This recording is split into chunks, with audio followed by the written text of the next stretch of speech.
Programa de opinión de producción nacional independiente, con elementos de lenguaje, salud, sexo y violencia, apto para todo público.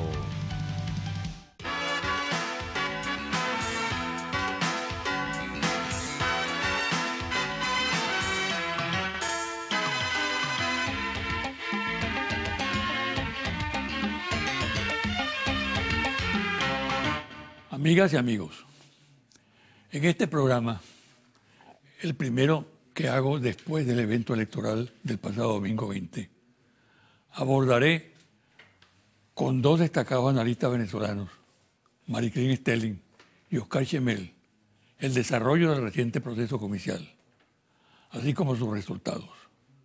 Considero de gran importancia asumir los respectivos análisis con seriedad, con sentido de responsabilidad y evitar la banalización del tema con comentarios que en lugar de arrojar luz sobre lo sucedido, lo que hace es complicarlo.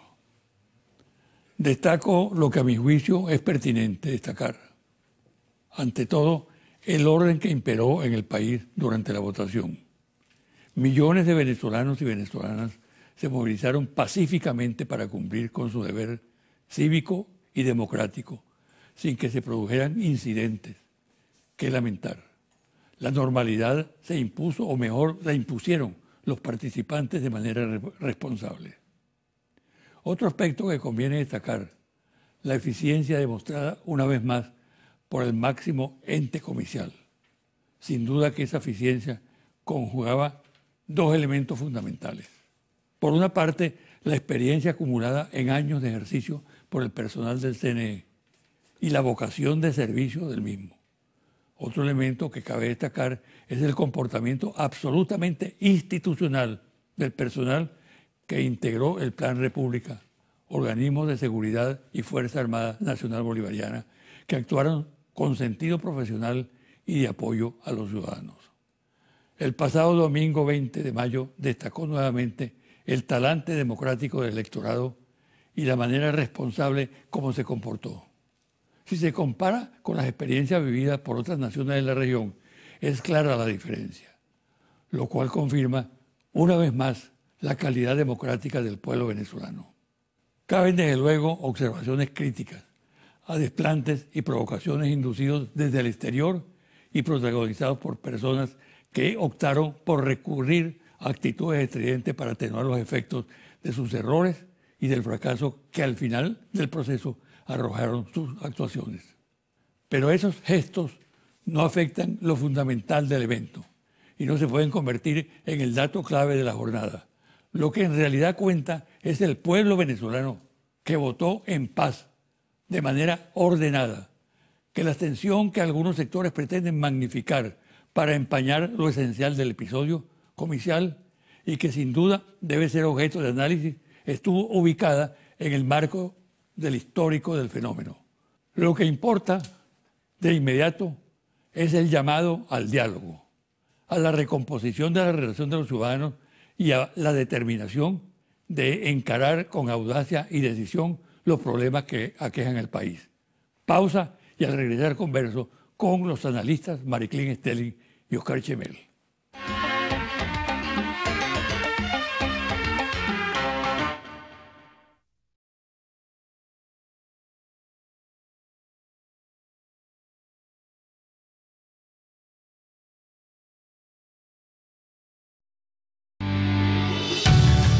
Estás viendo José Vicente Hoy.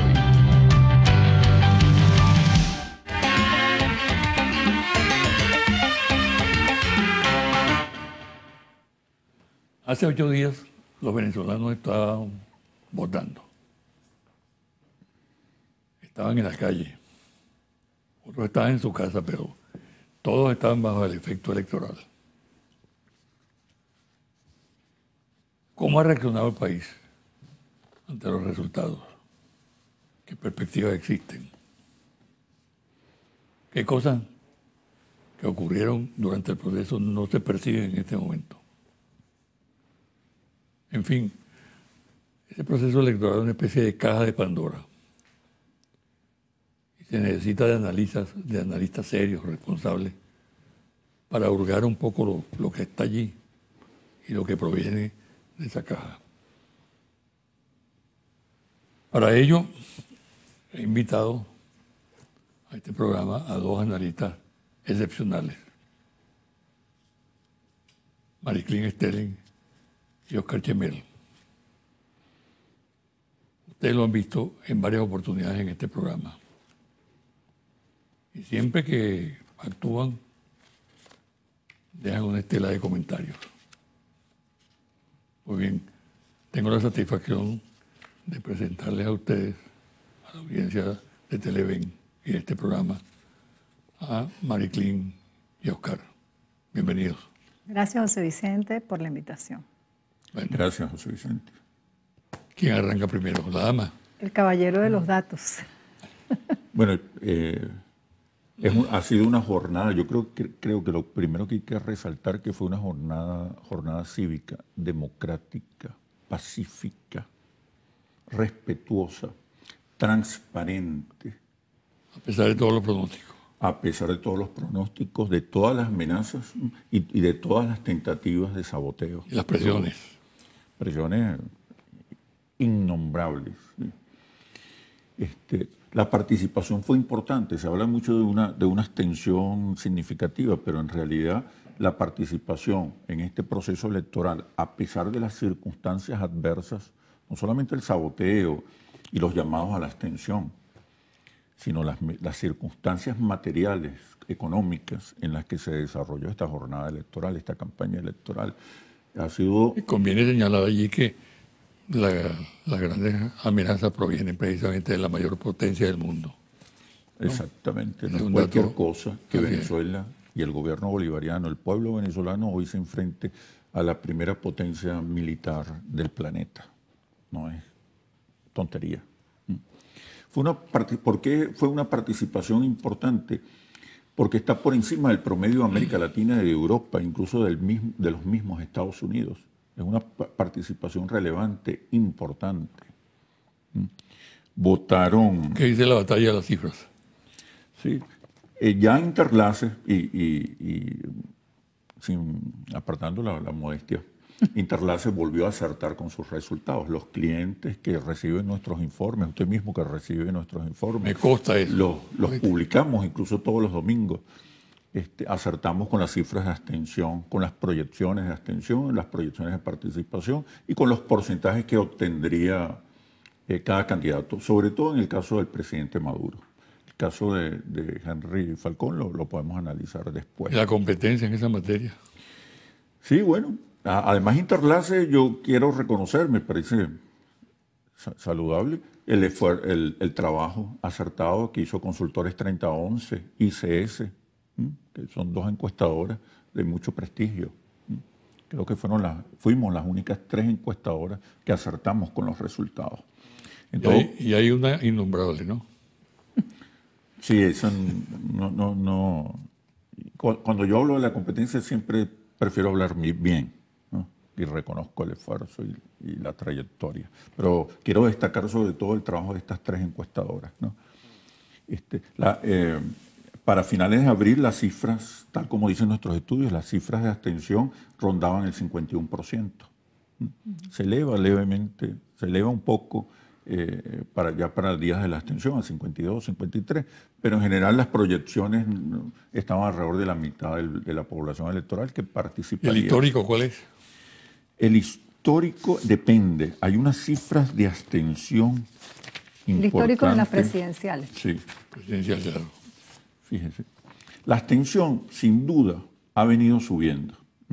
De 19,51, casi 20, en las elecciones del 2012, se ha ido incrementando significativamente hasta las presidenciales del 2018. ¿A qué se debe eso? Fíjese que Demasiadas elecciones. hicimos un cruce con las cifras las cifras de abstención y los porcentajes de votos obtenidos por el chavismo y por la oposición. Vemos como en la medida que crece la abstención, crecen los porcentajes de respaldo del chavismo. En la medida que crece la abstención, el chavismo se hace más fuerte electoralmente. Mientras que a medida que crece la abstención, la oposición va perdiendo respaldo electoral. Entonces, coincide la caída que ha tenido desde las elecciones de la Asamblea Nacional, del Parlamento, la caída progresiva, permanente, que ha sufrido la oposición en términos electorales. Además, hay que reconocer que hay un porcentaje de descontento que no se vio identificado en ninguna candidatura. Pero la abstención como tal no significa, y eso yo creo que es relevante, no significa que ese sector sale del juego democrático y apuesta a otra salida. Por el contrario, más del 90%, alrededor del 90% de los venezolanos cree firmemente que las salidas, las decisiones que tomemos los venezolanos tienen que ser primero nuestras y después democráticas, electorales y pacíficas. Yo creo que eso es importante. Pero hay un sector del país que considera que la abstención favorece las actividades golpistas y terroristas del país. Este es un país que ha demostrado reiteradamente, incluso con la participación, casi la mitad de los venezolanos acudieron en un contexto muy difícil. Los venezolanos persisten en que las salidas, las decisiones deben ser democráticas y electorales. No hubo ningún hecho violento, no hubo saboteo, ni el día de las elecciones ni posterior a las elecciones. Otro elemento yo creo que es importante, muy importante destacar, es que se movilizó el voto duro del chavismo. Los 6 millones, más de 6.200.000 electores que sufragaron a favor del presidente Maduro no son solo electores, son chavistas. Eso es una fuerza extraordinaria y coincide con los porcentajes del chavismo duro, del chavismo convencido, leal, militante. Hay un chavismo moderado que se ubica más hacia el centro político, que es más pragmático, más crítico, que si se le suma, superaría los porcentajes, los niveles de respaldo electoral que tiene hoy el chavismo. Mariclín. Fíjate, yo no pasaría ligeramente sobre los niveles de abstención. Yo creo que hay que meter el ojo y analizar el nivel de abstención, que yo creo que es alto para el comportamiento electoral del venezolano tradicionalmente, más en unas elecciones presidenciales. ¿A qué lo atribuye? A eso voy. Cuando uno habla, primero, la abstención es una suerte de marginación del proceso electoral. Tú te marginas. En el voto abstencionista hay el que se llama el abstencionista duro, que es el que no vota, está convencido de que no quiere participar y no quiere votar. Está el abstencionista circunstancial, que en una coyuntura decide no participar. En esta coyuntura yo hablaría de dos tipos de voto abstencionista. La abstención como una decisión prácticamente colectiva impuesta por sectores de la oposición, que es una suerte de abstención protesta. La oposición no vota y es una suerte de protesta contra un proceso que denominó ilegítimo por la supuesta ilegitimidad de Maduro y de la Asamblea Nacional Constituyente, ¿verdad? Entonces ese voto abstencionista es un voto protesta.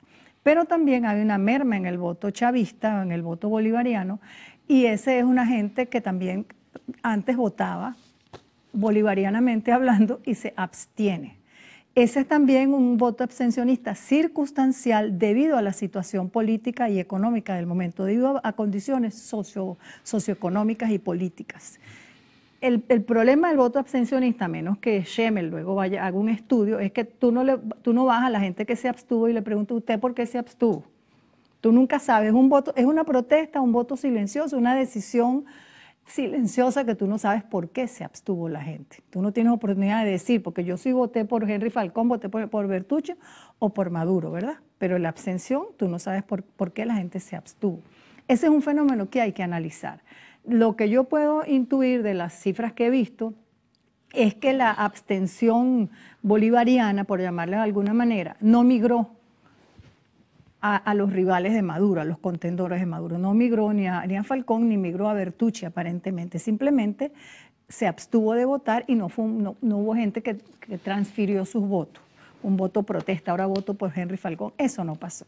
Pero yo creo que la lectura que hay que hacer en este momento, la lectura que tendría que hacer el presidente Maduro, con todo este golpe de timón que quiere dar, ¿verdad?, es un poco porque ha crecido la abstención, que quiere esa gente que silenciosamente se retiró del proceso electoral. Eso es un elemento que hay que interpretar y que hay que atacar y que hay que de nuevo captar y enamorar para un proceso y para el juego democrático.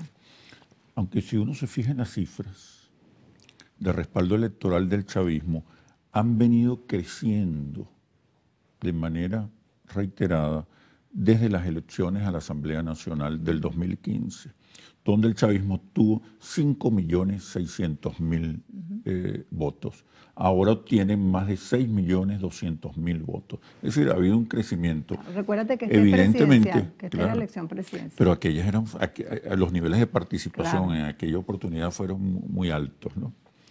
Además, siempre hay que descontar el 20-25% de abstención crónica, lo que nos llevaría realmente, en este caso de las presidenciales de 2018, nos llevaría a considerar realmente una población activa electoralmente de no más de 16 millones de venezolanos. Si bien no son cifras, en el caso del chavismo, cifras para armar una fiesta, sí son cifras que hablan de las fortalezas y la capacidad de recuperación del chavismo. Es un error, y lo digo pensando en la oposición y en los adversarios del chavismo, es un error seguir subestimando la capacidad política, social y simbólica del chavismo. Cuando te dicen que el chavismo no tiene más del 20%, en algunos casos te dicen que el chavismo no tiene ni el 10%, las cifras tercamente demuestran que el chavismo sigue siendo la única fuerza social, política y simbólica que existe en el país. La reducción de la participación también hay que asociarla con la ausencia de alternativas. La oposición no participa, es más, sigue perdiendo votos, sigue perdiendo respaldo. No termina de convertirse en una alternativa. La candidatura de Henry Falcón, que muchos pensamos Era la alternativa, que podía por lo menos obtener porcentajes mucho más interesantes de respaldo, se desploma dramáticamente el último día de campaña, o sea, en la etapa final de campaña, y apenas alcanza menos de 2 millones de votos.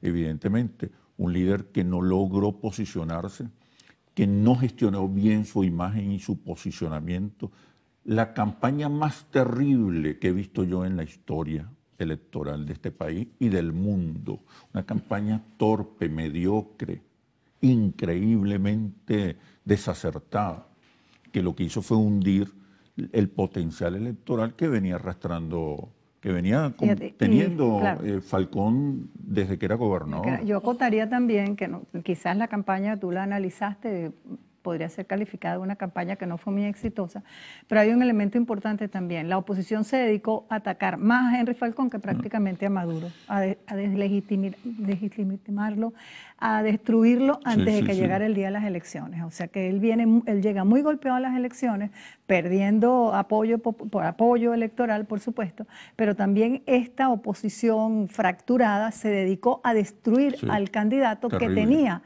algún chance. Él tenía algún chance, inclusive de ranquearse mucho mejor. Pero para eso son las campañas, para enfrentar esas adversidades, esos obstáculos. Y siempre yo dije, Falcón perdiendo gana, porque tenía la oportunidad de convertirse de alguna manera en ese líder que la oposición no tiene, aglutinar esa oposición fracturada. Y sin embargo, Falcón pierde y queda destruido políticamente, en mi opinión. Y allí tiene gran responsabilidad la misma oposición. Sin duda la oposición... ¿Por qué no agregas algo más a ese análisis sobre la oposición? Bueno, yo creo que la oposición, creo que este país necesita urgentemente oposición. En la regla del juego democrático, en toda democracia, se necesita una oposición que monitoree una gestión de gobierno y que haga oposición dentro de las reglas del juego democrático. Aquí no lo hay. Entonces, de alguna manera, que no quiere ser de gobierno? No pueden. Yo creo que es que están incapacitados. Sí, están incapacitados. Inclusive hay una fragilidad democrática, una debilidad democrática en la Venezuela actual, que es que la oposición no funge de oposición dentro de lo que se concibe una oposición en una democracia. yo tenía la expectativa y la esperanza de que con estas elecciones esa oposición se consolidara y pudiera hacer oposición al gobierno de Maduro. Ningún presidente, ningún gobierno debe gobernar en solitario, sobrado.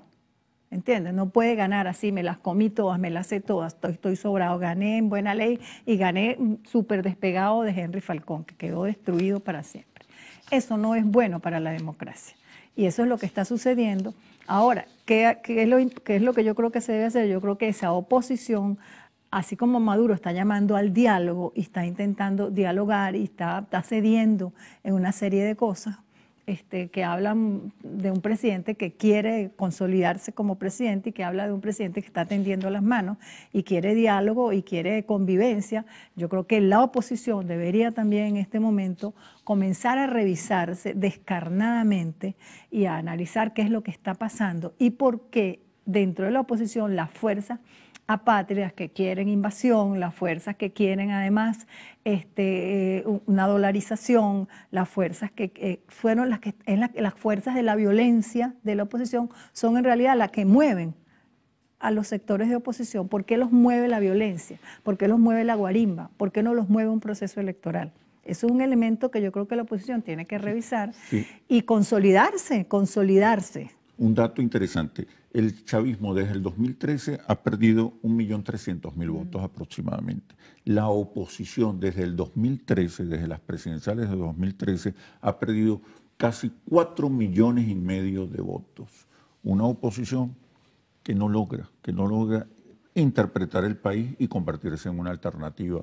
Y lo peor, hoy la oposición no pasa de ser el comité local de la Casa Blanca. Vamos a hacer una pausa. Y al regresar quisiera que habláramos un poco de las promesas que hubo, particularmente la de Maduro, sobre el diálogo, que es un tema que está en el tapete en este momento, y creo que gran parte de los venezolanos está a favor del diálogo, ¿no? Al regresar abordamos el tema.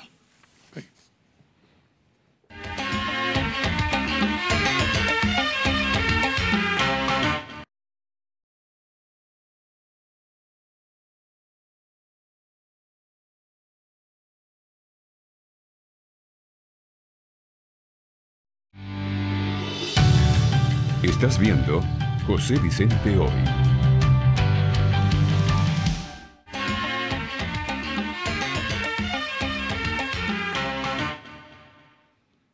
El diálogo convoca a la mayoría de los venezolanos, pero hay minorías que disparan contra el diálogo permanentemente, ¿no?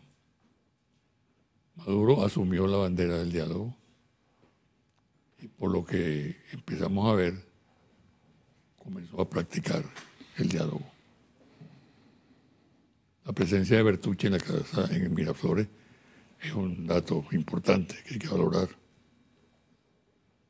Pero al mismo tiempo hay gente que no quiere nada con el diálogo. El diálogo es una palabra maldita. ¿Qué opinan ustedes? Bueno, yo estoy absolutamente de acuerdo con el diálogo, absolutamente de acuerdo, creo que es necesarísimo. Pero el llamado al diálogo no puede ser solo a nivel discursivo. Y hasta el momento los llamados a diálogo, a excepción de las reuniones esas en Santo Domingo, han sido a nivel discursivo. Yo creo que el diálogo tiene que ser una realidad que comienza por además cambiar el discurso en relación al adversario. Cuando digo esto me estoy refiriendo al presidente Maduro, a su equipo de gobierno, a los medios de comunicación social. Hay que cambiar el discurso en relación al adversario. El adversario no es el enemigo que yo tengo que destruir, ni tengo que descalificar, ni el que me tengo que burlar. Yo creo que hay que cambiar ese discurso en relación al adversario. Hay que llamar al diálogo, yo creo que en principio por sectores. A mí me pareció muy importante que Bertucci fuera hoy. Yo creo que Bertucci se crece como líder en este momento ante esa aridez de liderazgo que hay en la oposición. Pero yo creo que el diálogo no solamente es el diálogo para resolver o para enfrentar la crisis política. Tiene que ser el diálogo para enfrentar la crisis económica, que es una crisis del día a día, que es para los venezolanos y las venezolanas de a pie común, es mucho más grave la crisis económica que la crisis política en este momento. yo creo que también hay un diálogo para enfrentar algo que hay que trabajar, que es una crisis de valores, lo que yo he denominado la hiperanomia, una crisis normativa. Son como diferentes aspectos para resolver el problema de la convivencia con el otro y de la sobrevivencia y de la subsistencia. Yo creo que el diálogo debe ampliarse, debe ser por sectores y debe haber de verdad un convencimiento de que tengo que dialogar con el otro y que en solitario yo no puedo arreglar este país. Nadie lo puede hacer en solitario porque hay una verdadera crisis multidimensional y una verdadera descomposición en muchos sectores. Hay que ser honestos y claros y afrontar la realidad crítica que estamos viviendo. Estamos en un momento crítico en el país, donde el venezolano y la venezolana respondieron sorpresivamente a las elecciones y dieron unos resultados que de alguna manera son sorpresivos por la situación real que se está viviendo. Ahora, yo agregaría algo, ¿no? Creo que también en el diálogo es fundamental los interlocutores, ¿no? Realmente todos sabemos que Maduro ha hecho sistemáticamente llamados al diálogo, ¿no? Uno de ellos fue recién electo, llevó a la oposición a Miraflores, ¿no? Un acto de diálogo muy importante. El diálogo hasta ahora no ha tenido interlocutores. Las propuestas que vienen del chavismo y de Maduro y antes de Chávez también, ¿no? ¿Cómo lograr que quienes adversan al gobierno y al chavismo se conviertan en unos interlocutores serios, responsables? 8 de cada 10 venezolanos declara a favor del diálogo. Y 9 de cada 10 está a favor del diálogo entre el gobierno y el sector privado. ¿Qué nos está diciendo esto? Que hay otros interlocutores más allá de la oposición radical. Además que la oposición más radical, la que se niega a aceptar los resultados del pasado domingo, ya han declarado que no irán al diálogo.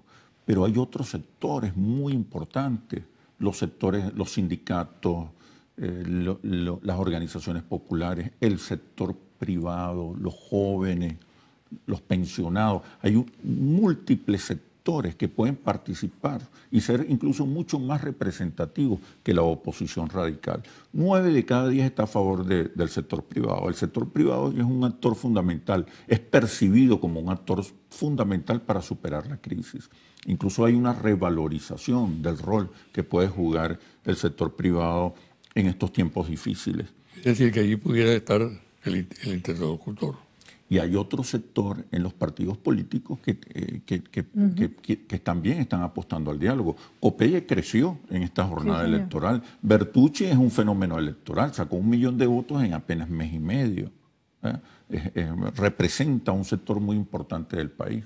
Entonces yo creo que hay que comenzar a ser creativos y buscar otros sectores con los cuales establecer un diálogo constructivo con un objetivo fundamental, o con 2 objetivos fundamentales: recuperar el crecimiento, abatir la hiperinflación, elevar la producción, que es realmente uno de los factores cruciales que ocasiona la hiperinflación, y otro, recuperar el clima emocional, las emociones positivas del país. Hoy el país está triste, parte del país se siente triste, desencantado, con incertidumbre. Bueno, que el diálogo sirva para generar nuevas energías positivas a un país que está reclamando soluciones y respuestas y no está buscando culpables. Yo quería acotar que ese llamado al diálogo no debe ser solo cupular. Hasta el momento ha sido un llamado cupular al diálogo. Yo creo que hay que rescatar aquello que Chávez denominó el poder popular y protagónico. Ese poder popular y protagónico se fue quedando en el camino, disminuido, silenciado. Yo creo que de alguna manera también hay que comenzar a dialogar desde las bases.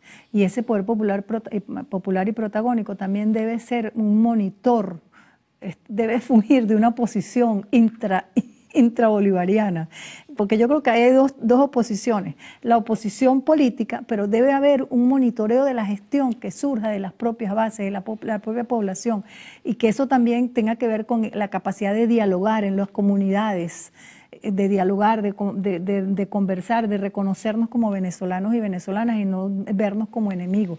Por lo tanto, esa es una cuestión que no es cupular, que debe bajar.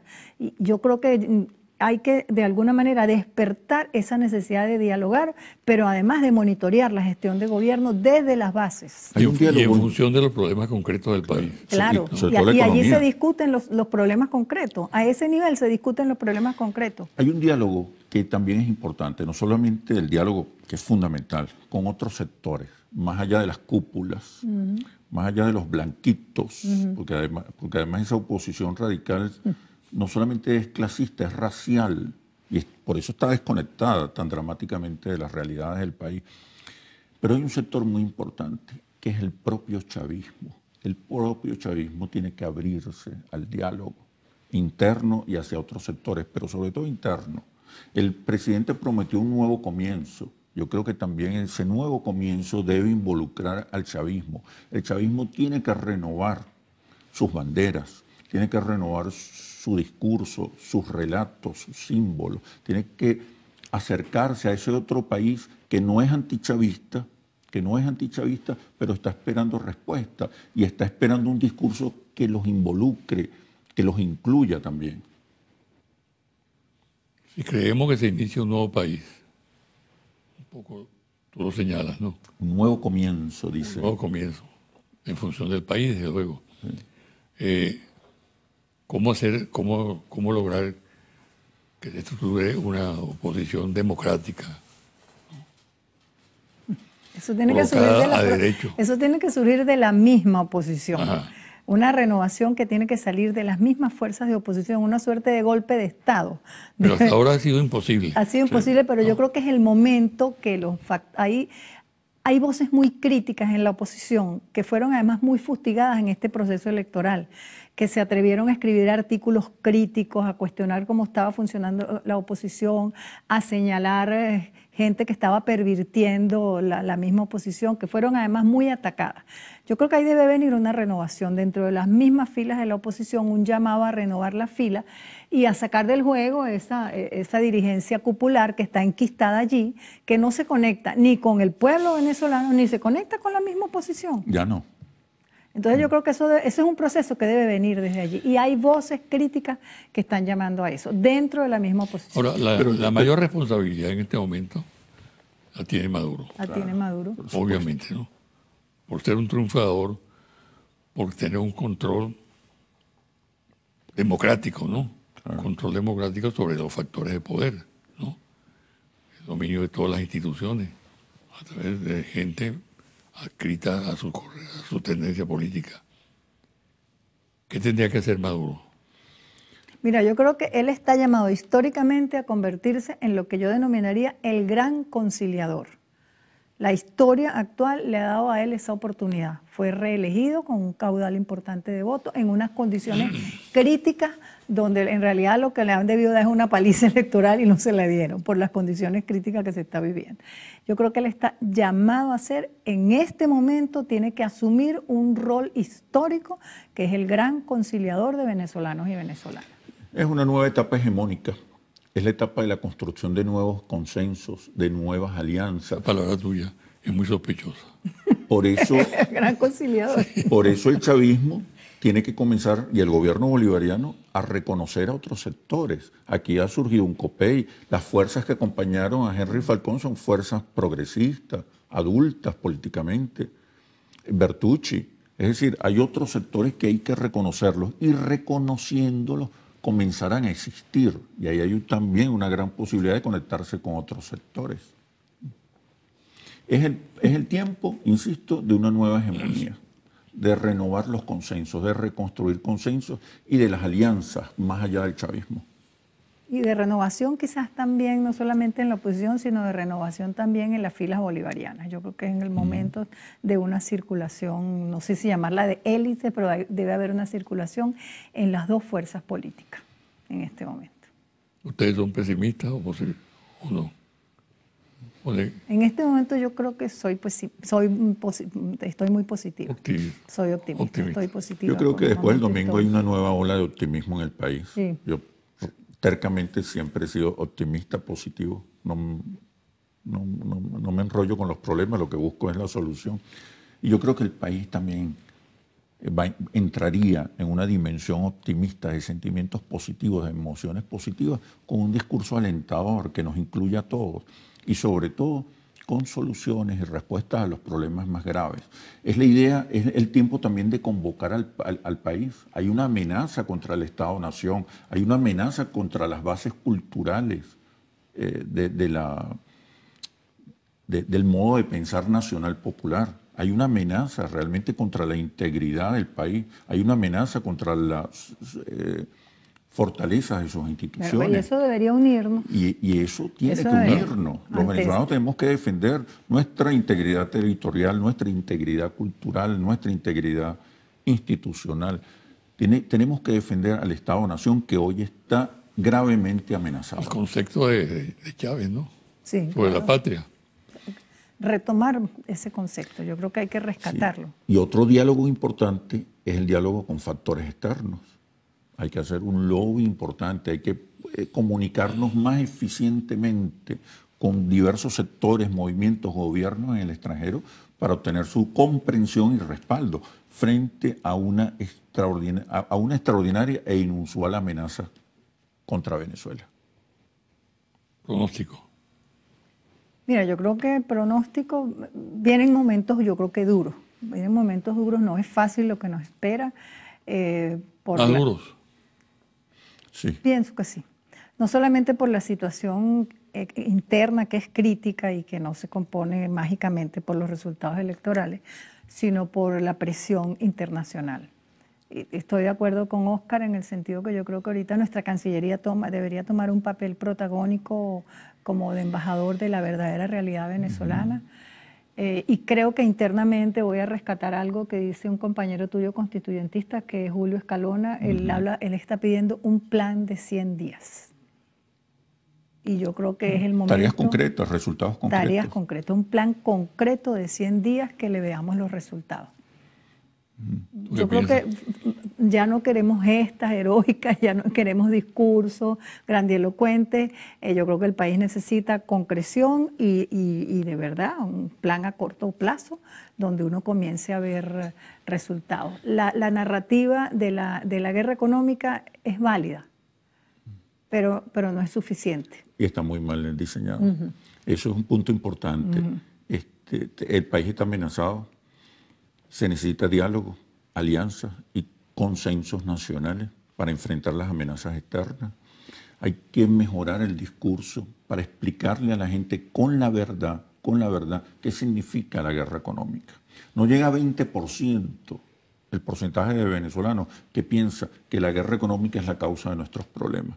Y una de las variables fundamentales que ocasiona la crisis que estamos viviendo y que va a agravar la crisis económica es las agresiones financieras y económicas contra Venezuela, el cerco económico que se está ejecutando contra Venezuela. Ahí hay una gran oportunidad de convocar al país y que el país entienda los sacrificios y las oportunidades que hay de por medio. Yo agregaría algo más. Yo creo que es importante también que se perciba una estabilidad en el equipo de gobierno. Una permanencia del equipo de gobierno. ¿Cómo se come eso? ¿Cómo se come La eso? rotación. Hay una altísima rotación en el equipo de gobierno, altísima, que genera inseguridad en la población, pero además eso yo le llamo deslaves ministeriales. Hay como unos deslaves, como el de Vargas, hay unos deslaves ministeriales cuando hay esa alta rotación. Entonces se mudan equipos completos de ministros con su equipo, etcétera, etcétera, entonces es un eterno renacer. Renacen los ministerios, renacen los planes, y lo anterior se niega absolutamente y se recomienza de nuevo. Eso genera inestabilidad en la gestión e inseguridad en la población. Aquí nosotros necesitamos estabilidad en el mediano y en el largo plazo, y eso también da estabilidad en el mediano y largo plazo en los planes de gobierno, en todas las áreas del gobierno. Eso es fundamental. Se nos mueve el piso, si nos está moviendo el piso con los precios todos los días que salimos para la calle. Y entonces tenemos una gestión de gobierno que se está moviendo también, una dinámica que no la entiende la población y que afecta a la población, porque lo que ayer era cierto, hoy no lo es. Yo creo que hay una gran... ¿Crees que eso puede conducir a parcelar parcelas, a crear parcelas dentro del gobierno, a consolidar una especie de compartimiento. La estabilidad. Sí. Bueno, es que yo creo que las parcelas existen. Yo creo que las parcelas existen porque la rotación de ministros son de un área a otra. O sea, los ministros son expertos en todo. Entonces, esas parcelas existen porque el ministro se muda al otro ministerio con su equipo. El presidente tiene retos enormes, y tiene que aprender lo que dice el pueblo, aprender de las voces del pueblo, pero también aprender de sus silencios, como dijo el presidente en la Constituyente. Hay que aprender de la voz del pueblo y de sus silencios. El presidente necesita ser muy sincero y hablar con la verdad acerca de la crisis económica, de las amenazas, pero también de las oportunidades. Renovar los liderazgos, sobre todo los liderazgos que tienen posiciones de gobierno, que son ejecutores de las soluciones. Ahí tiene que haber una profunda renovación, una profunda sinceridad para desplazar a los que no sirven y colocar a los más competentes. Es hora de los mejores, en el caso del gobierno bolivariano. Hay que atender también la crisis ética. Y el liderazgo de Maduro, lo dicen los estudios, el liderazgo de Maduro tiene que acentuar todavía su capacidad de protección, de cercanía, de involucramiento, de preocupación con el sufrimiento de los venezolanos. Esa cercanía, esa preocupación, ese interés, ese dolor compartido tiene que hacerse visible en el liderazgo del presidente Maduro. Bueno. Hay otro elemento en la crisis ética que tú señalaste, que ya Maduro comenzó a trabajar eso, que es la lucha a muerte contra la corrupción. Sí. Eso también es un clamor del pueblo, que lo percibe así. Entonces, la lucha tiene que ser clara y precisa. Creo que Maduro ya la emprendió antes del proceso electoral y así debe continuar, porque eso tiene que ver con la crisis ética y una crisis normativa que estamos viviendo que para mí es muy grave. La crisis emocional que hay que atender.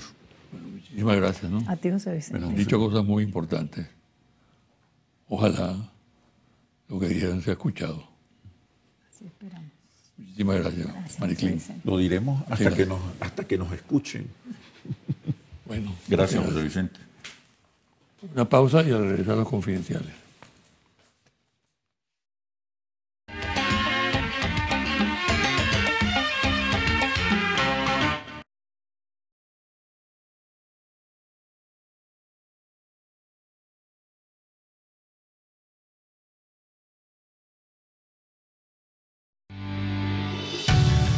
Estás viendo José Vicente Hoy.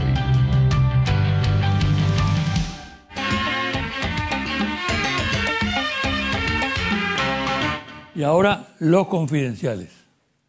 Mientras en Venezuela se realizaban los preparativos para las elecciones para presidente de la República el domingo 20 de mayo, en Panamá, desde el Comando Sur, el 17 de mayo de este año, se trataba un plan de acción para trabajar con naciones aliadas de los Estados Unidos durante un despliegue de fuerza a ser empleado en América Latina. En primera línea se unificarían las fuerzas de infantes colombianas y marines norteamericanos en una fuerza conjunta de tarea especial para operaciones aéreas y navales subordinada al Comando Sur, para emplearse en un país X, que de acuerdo a los comentarios que giran en torno al tema, se trataría presumiblemente de un país visto como una amenaza para la seguridad de la región y de los Estados Unidos. Estas maniobras a desarrollarse son coordinadas por el general Robert Neller y el mayor general David Bellón, comandante de Marfort Sur, quienes sostuvieron conversaciones con líderes militares de más de 20 países de América Latina durante la conferencia de líderes navales realizada en la primera quincena de marzo de este año. Un breve perfil del general David Bellón, comandante de las fuerzas del Cuerpo de Marines de los Estados Unidos, Miami, Florida. Como mayor se activó en apoyo a la operación Irak Freedom. Actuó como oficial de inteligencia para el equipo de combate de la ciudad de Al-Fayuja, Irak. Promovido a coronel, apoyó la operación Enduring Freedom como general de brigada. Bellón Se desplegó en Afganistán y se desempeñó como jefe de operaciones en la ciudad de Kandahar. Ha ocupado diversos cargos en importantes áreas de conflicto bélico y ha ocupado diversos puestos como oficial general. Fue ascendido a su rango actual en mayo de 2017 y asumió el mando de Marina Forces South en Miami. Todo un halcón fogueado y con vasta experiencia operando en el Caribe como comandante de las fuerzas del Cuerpo de Marines de los Estados Unidos en Miami. Confidencial al cierre, Interlaces, Monitor País, Confidencial, Reporte Ejecutivo, Ficha Técnica, 1.580 entrevistas directas en hogares en todo el país, desde el 25 de abril al 11 de mayo. Esta encuesta fue realizada antes de las elecciones del domingo 20 de este mes. Por favor, dígame cuál de estas palabras describe mejor su actual estado de ánimo. Esperanzado, noviembre 2017, 73%. Mayo 2018, 71%. Frustrado, noviembre 2017, 26%. Mayo 2018, 28%. No sabe, no responde, 1%. Mayo 2018, no sabe, no responde, 1%. Por favor, dígame cuál de estas palabras describe mejor su actual estado de ánimo. Tranquilo, noviembre 2017, 65%.